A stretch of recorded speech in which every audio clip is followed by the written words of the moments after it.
माता पिता शरीर नहीं है, माता पिता हमारे हृदय में बसते हैं। हाँ, कहाँ बसते हैं? हमारे हृदय में।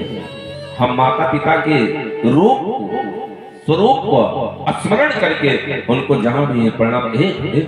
भगवान को हम देखते हैं क्या? लेकिन भगवान को प्रणाम करते हैं। ऐसे गुरु भी दिखता नहीं है, लेकिन वो हमारे हर समय हमारे अंगसंग रहता है। माता पिता हमारे हृदय में वास करते हैं। माता पिता देवता के समान है। शास्त्र कह रहा, हम नहीं कह रहे हैं बच्चे, शास्त्र कह रहा क्या? मातृ देवो भव, पितृ देवो भव। माता पिता क्या है? देवी और देवता के समान है। आप लोग देखिए, इस संसार में जितने भी रिश्ते हैं, जितने भी रिश्ते हैं, सभी रिश्तों में पुरुषों का नाम आगे है। एक दिन बताया गया था कि ये भारत जो है ना, नारी प्रधान देश था, लेकिन अभी क्या हो गया है? अभी पुरुष प्रधान हो गया। हाँ, अब नारियों को केवल घर में कैद कर दिया गया। अब थोड़ा सा बढ़ावा मिल रहा है। इस पूरे संसार में सबसे पहले पुरुषों का नाम आगे आता है। जितने भी संबंध हैं, जितने भी रिश्ते हैं, सबसे पहले भैया, तो बाद में भाभी, चाचा, बाद में चाचा। पहले किसका नाम आ रहा है? पुरुषों। नाना नानी, काका काकी, मौसा मौसी। मेरे भक्तों, जितने संबंध हैं, सभी संबंधों में पहले पुरुषों का नाम। लेकिन देवताओं के विभाग में हो, देवताओं के विभाग में क्या है? सीता राम, पहले माताओं का नाम, सबसे पहले माताओं का नाम है देवताओं के विभाग में। सीता राम, लक्ष्मी नारायण, गौरी शंकर, राधे श्याम। सबसे पहले किसका नाम आ रहा है? माताओं का। इस संसारिक जगत में भी एक संबंध ऐसा है जिसमें सबसे पहले माताओं का नाम आता है। कौन सा संबंध है मालूम? माता पिता। माता पिता। इस संसारिक जगत में सबसे पहले किसका नाम आ रहा है? माताओं का। ऐसा क्यों मालूम? क्योंकि ये माता पिता जो है, ये देवताओं के विभाग के हैं।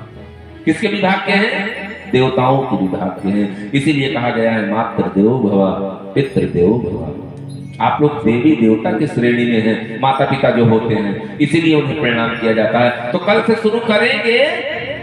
अगर नहीं है तो अपने हृदय में धारण करते हुए, उनके रूप स्वरूप का स्मरण करते हुए उठ करके उनको प्रणाम कीजिए, गुरुजनों को प्रणाम कीजिए, धरती मैया को प्रणाम कीजिए। जीवन का कल्याण, जीवन में खुशहाली आना शुरू हो जाएगी, जीवन में हरियाली आना शुरू हो जाएगी, जीवन में सुख चैन शांति अमन प्रवेश करने लगेगा। मेरे भक्तों, घर का माहौल बदलने लगेगा। ऐसा करने से आपका विचार शुद्ध होने लगेगा, आप सात्विक होने लगेंगे, आपके कर्म सुंदर होने लगेंगे।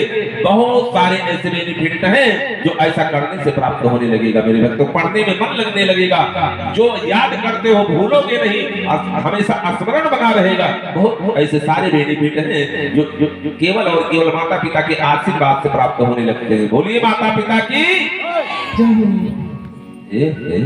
मम्मी पापा जय बोला अधिका। बोलिए हनुमान जी महाराज।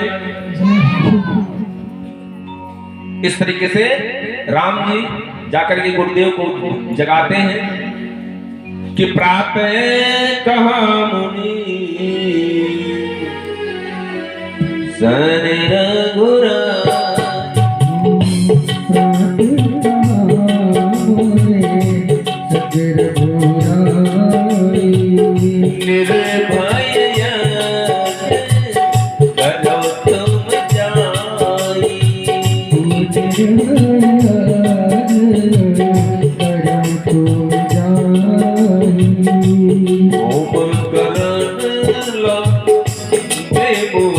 मुनिहारी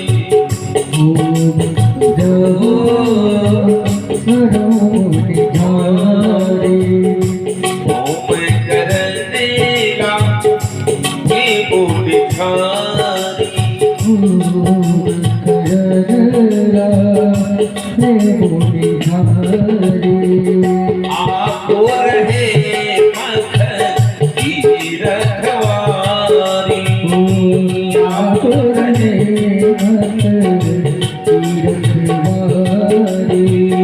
आपको रहे मत की रखवारी ओम करण लागे मुनिझारी आप रहे मत की रखवारी। मेरे भक्तों, हमारे राम और लक्ष्मण उस यज्ञ मंडप का निरीक्षण कर रहे हैं, प्रशिक्षण कर रहे हैं, रखवारी कर रहे हैं।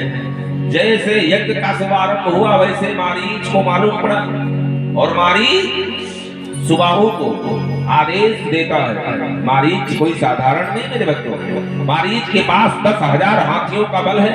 मारीच एक दिन में 10,000 राक्षसों को, 10,000 मनुष्यों को, ऋषियों को कच्चा खा जाता था। ये हनुमान जी का ले जा घुमा जाओ, ले जा तपा लाओ भैया, जड़ा नहीं है, ले जाओ घुमा लाओ, घूमा कर हनुमान जी तो जरूर नहीं बैठे,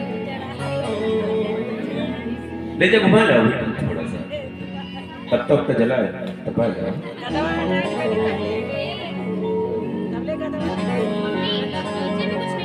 हाँ घुमा ले आइए ना, ले जाओ उधर अंदर तक कुछ पहना दो, चाहिए तख्ता तपा दो। बोलिए हनुमान जी महाराज की। इस तरीके से मेरे भक्तों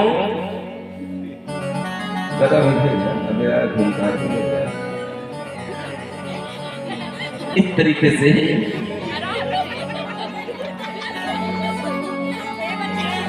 हमारे राम जी रखवारी कर रहे हैं और मारीच सुबाहु को भेजता है, कहता है जाकर के समस्त ऋषियों को पकड़ करके ले आओ मेरे पास, क्योंकि आज मैं सबको अपना आहार बनाऊंगा और विश्वामित्र को अवश्य लेकर के आओ और यज्ञ को भी ध्वंस कर दो। सुबाहु जैसे तमाम राक्षसों को लेकर के आता है, हमारे राम जी उस यज्ञ की रखवारी कर रहे हैं, नाना प्रकार के प्रपंच करता है, मायावी विद्या का प्रयोग करता है। हमारे राम जी के सामने कोई भी मायावी विद्या टिकती नहीं, चलती नहीं है, क्योंकि हमारे राम जी मायापति हैं। तो हमारे राम जी एक छोटी सी तीर निकाले और अपने धनुष पे चढ़ा करके उसको मंत्रों से अभिमंत्रित करके राक्षसों की तरफ छोड़ दिए। 1000 राक्षस थे, उस तीर से 1000 तीर निकले और सभी राक्षसों को परिणाम कर दिए सुबाहु सहित। ये सूचना मारीच पाते ही आवेश में आकर के, क्रोध में आकर के बौखला गया और जोर से दौड़ा राम जी को खाने के लिए। हमारे राम जी मारीच को भी नहीं मार रहे हैं, हाँ, जो चोट करता है उसको निकाल लिए और बिना फर के बाद अपने तीर धनुष पे चढ़ा लिए। मारीच के पास 10,000 हाथियों का बल है, कोई भी कितना भी शक्तिशाली बाण मारो, मारीच 1 इंच भी पीछे आने वाला नहीं है। मेरे भक्तों, सबसे पावरफुल अगर कोई राक्षस है तो मारीच है। लेकिन आज बोलिए हनुमान जी महाराज की। और भैया जी के लिए एक बात जो ताली जाकर के स्वागत करते हैं।